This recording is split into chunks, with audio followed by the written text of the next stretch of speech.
The fiance, 30s male of my best friend, 29 female, wants me, 29 female, to stop calling her the nickname I gave her. I don't know how to diplomatically tell him no. So, there's me, 29 female, my best friend, 29 female, and her fiance, 30 male. They just got engaged last week. I'm going to be her maid of honor. Yeah, her fiance is fine. We're not BFFs or anything, but he's cool. He's kind of a socially awkward nerd, and it's hard to get him to open up without bringing up what he's watching.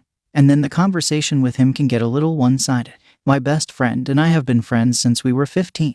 Many years ago, before my best friend started dating her fiancé, she and I watched The Wire together. We both now consider it our favorite show. Anyway, after watching that show, I started calling her D as a nickname because, well, her name starts with D, and also, there's a character we both liked who was also called D. I almost exclusively call her by her nickname now. I got this very unexpected message from her fiancé last night on Facebook. He told me that now that he and D are getting married, he kindly requests that I stop calling her by the nickname I gave her, as it's not a very mature way of addressing her. I would hate to think you calling her that during our speech at our wedding. He also went on to say that he never approved of that nickname anyway, because the character gets murdered in the show and he doesn't like that imagery associated with my future wife. I'm not the most diplomatic person, so I don't entirely know how to respond. I'm not even entirely sure if I should say anything at all. There's ha ha ha. Also, part of me wants to send back, sure, no problem bro, I'll just start calling her Badhai instead, or maybe Omar, oh I know, I'll start calling her Snoop. Snoop would be a great fit for her. A similar part of me wants to agree with him, and then, during their wedding, just use her nickname constantly during my speech.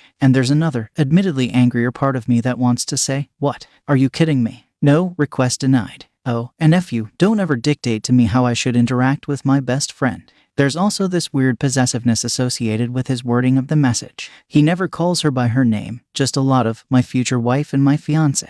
My best friend is fiercely independent and I know she wouldn't appreciate being talked about like that. So maybe I should forward the message to her saying something like, hey, your fiancé just sent this to me and I don't really know what to make of it.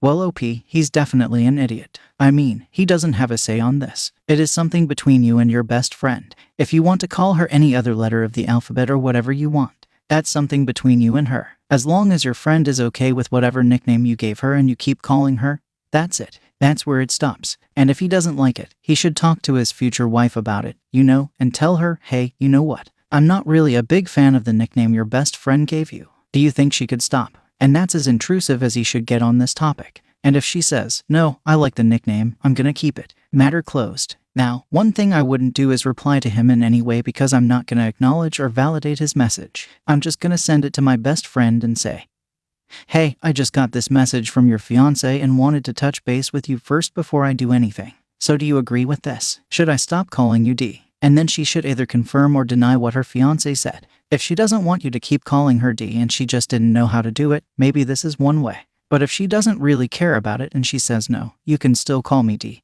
Well then F him and his opinion is invalidated. And then she can address this issue with him. And what do you guys think about this whole situation? Let me know in the comments section, and now let's move on to the community comments to see what they said. Not Falling Down says, how about this? Call her whatever you want, but during the wedding speech, call her by her given name. Not because he asked you to, but because that wedding will be full of people who are not in your private friendship with D, and you should show some respect for them by using the name in the speech that nearly everyone in the room knows her by. Maybe one day says, whatever you do, do not use your speech to sabotage their wedding.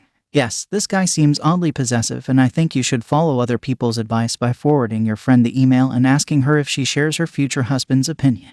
But even if she does not share his opinion on the nickname, don't play the prank of saying okay to her fiancé's message, then turning around and dropping her nickname all throughout your maid of honor speech. A wedding is not the time to do that. It'll ruin the day, and suddenly one of the biggest days of your friend's life will be all about you and your I was here before her husband act of defiance. And that makes you no better than her husband cause then the two of you are playing a weird possessive game of who lays first claim to a fully grown independent adult. Mixed Metaphor says, you need to speak to your friend. Just playing devil's advocate. Is it possible that your friend is not as comfortable with the nickname as you think she is and that rather confront you about it? She's spoken to him privately and he's taken it upon himself to try and sort it out. Likely not, but just want to put it out there that it might be a possibility. Like I say, either way, you should talk to your friend. OP's edit. I forgot to add that my best friend and I are both bisexual, and we have made out in the past. Just made out. A good handful of times in high school. We were like, we need to practice for our future boyfriends. But now that we're older, we laugh about all that now and are like, right, yeah, boyfriends, sure. And I don't know, 4 or 5 times in college, while drunk at parties. We had talked about dating each other, but I don't know.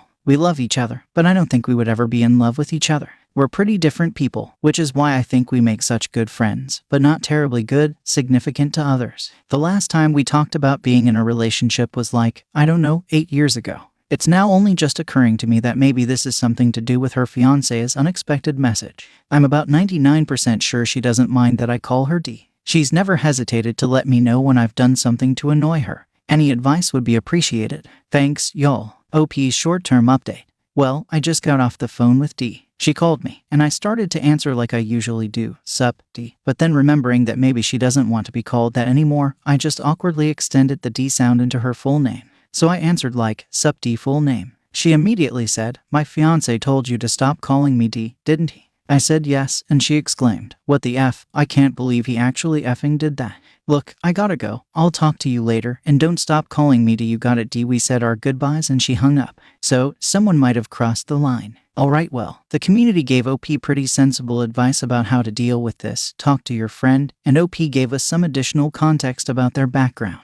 Also, the boyfriend effed up. Update. D and her older brother are very close and she wanted him to be one of her bridesmaids. I guess that would make him a bridesman or something. Whatever, doesn't matter. Anyway, the message her brother received said that that would no longer be happening as the wedding was going to be traditional and D's brother would be replaced with the fiance's sister, who lives on the other side of the country and who D has met like 4 times. D's cousin was also messaged, informing her that because of her lifestyle, she's gay, she will no longer be a part of D's bridal party. However, if her cousin leaves her wife at home for the wedding, her position will be reconsidered.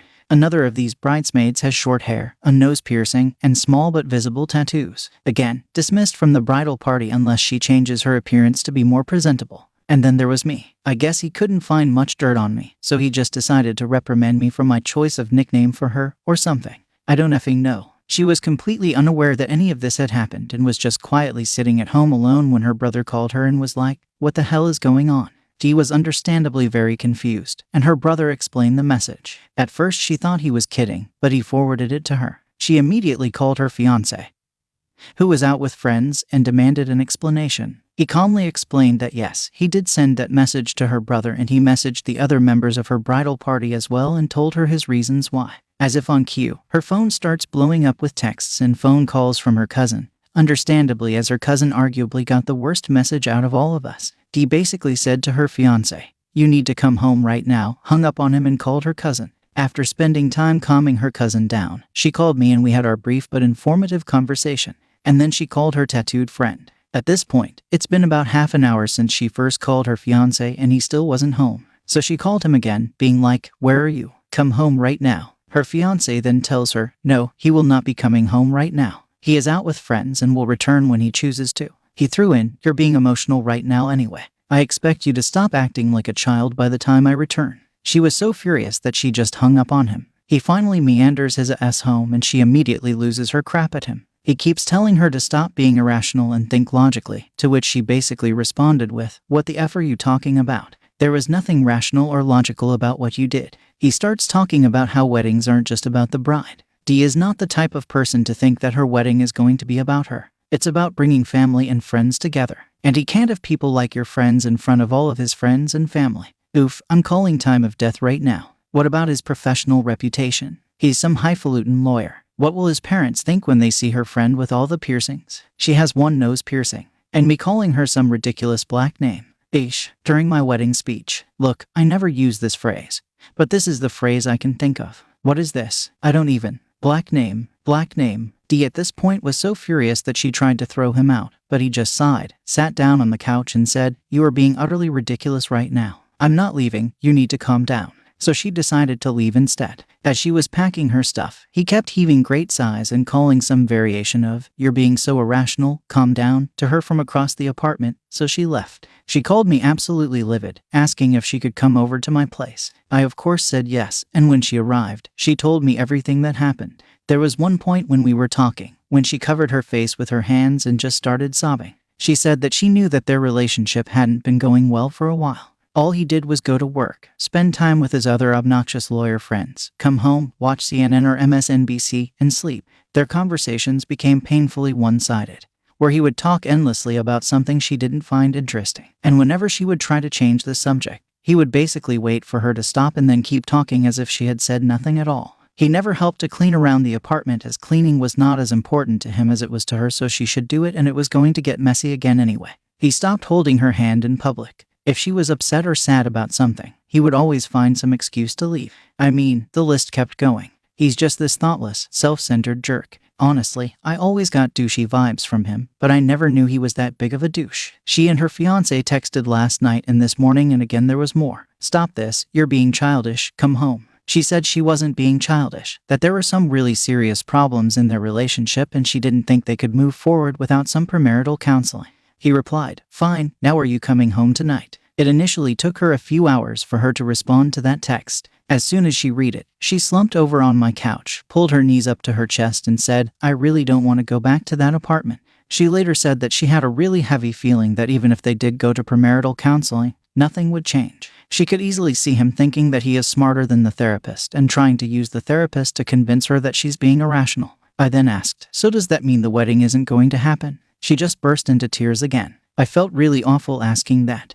I probably shouldn't have asked that. I held her and apologized and kept saying, it's okay, you don't have to answer that right now," until she calmed down. She decided she wanted another night away from him, and she texted him to let him know that. He has yet to respond. So out of curiosity, I did ask her if she thinks his message to me had anything to do with us hooking up in the past. She said no. She never told him that she was bisexual. She said she never felt comfortable sharing that with him. She burst into tears again when she said this, admitting that's probably a sign that this relationship was effed up from the start. Anyway, Dee and I both took the day off from work. We spent it eating ice cream and day drinking and marathoning parks and recreation.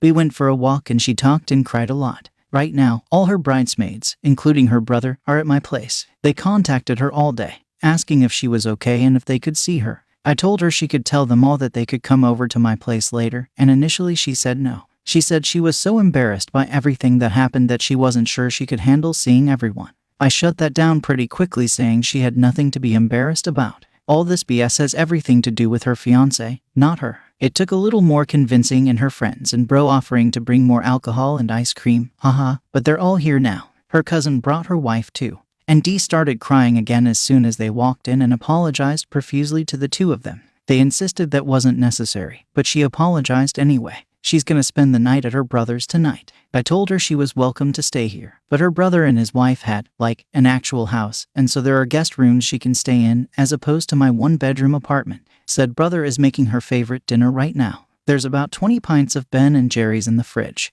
and more wine and vodka than you can shake a stick at. We still got parks and recreation on in the background, and we're all piled on my couch with her. She's all burritoed up in a blanket, and I dumped a basket of stuffed animals on her head earlier today, which made her crack up laughing. Basically, we're all just trying to be there for her as best we can. Well, OP, I guess Dee is going to be dodging a crap cannon bullet. Like seriously, where's this guy coming from? It's just gross. It's a good thing that she sees him for who he is, and hopefully they're going to end this thing soon. So on that note, I'm going to wish Dee and you, OP, of course, the best in the future. Thank you for sharing and take care. And after that whole mess, I definitely need a mood booster post, so if you do too, then stay with me and let's move on with that. This post is from the subreddit Malicious Compliance, and it's by user MD Lapla. Professor is forced to do a speech. Complies to the max. Back when I was in high school a long time ago, whenever an important date approached, it asked Independence Day, etc., we would line up in the courtyard and would have to be standing still in the formation, and one of the teachers would do a speech about the date and the importance of it. Those speeches would usually be around 10 to 15 minutes long, and the teacher doing the speech would rotate amongst the faculty. Since there were quite a few teachers, each teacher was due around once a year or less on that. There was one notable omission on the teacher's roster. The mechanography teacher never did a speech, never. Let's call him Mitch. He would always refuse and got away with it for whatever reason. In around 30 or so years of teaching at the school, it became famous that he never made a speech, until this one day when I guess the dean demanded Mitch to do the speech. There was no way to get out of it. Mitch would have to do it, his first speech in 30 years or so at the school. Even some of the faculty, former students of Mitch themselves, were excited to see the outcome of this power struggle between Mitch and the dean. So we lined up at the courtyard, 150 students, 15 to 20 teachers, etc., and Mech took the stand in the mic with, definitely, a smirk of malicious compliance on his face. And he delivered more than 45 minutes of an absolutely drowsing speech telling every single minutiae, detail, and fact about the date in question. For the students, it was destruction. Having to stand still and silent for almost an hour. Failing to do so was one of the most punishable offenses. Trying not to fall asleep on our feet. The dean tried to stop Mech twice. The first time, Mech just completely ignored the dean. The second time, Mech just plainly told the dean, "You wanted me to do a speech, deal with it," for the whole audience to listen. Around 30 to 35 minutes, some of the older, "I don't give a crap anymore" students started shouting things at Mech. Not hurtful things, but colorful commentaries about the speech. We started laughing and MEC carried on as if nothing had happened. Dean tried to take the stand to demand silence. MEC denied this, Dean saying, "I'm not finished yet." That day, we lost 1.5 hours of teaching time. We ended up hating MEC for the torture he put us through. When he finished, the dean had no choice but to give us a short unscheduled break before returning to class. Over the years, I realized what an absolute masterpiece of malicious compliance Mech delivered. Mech never did a speech again at the school. Well, this is absolutely on the dean. He should have been a little bit more clear with the instructions.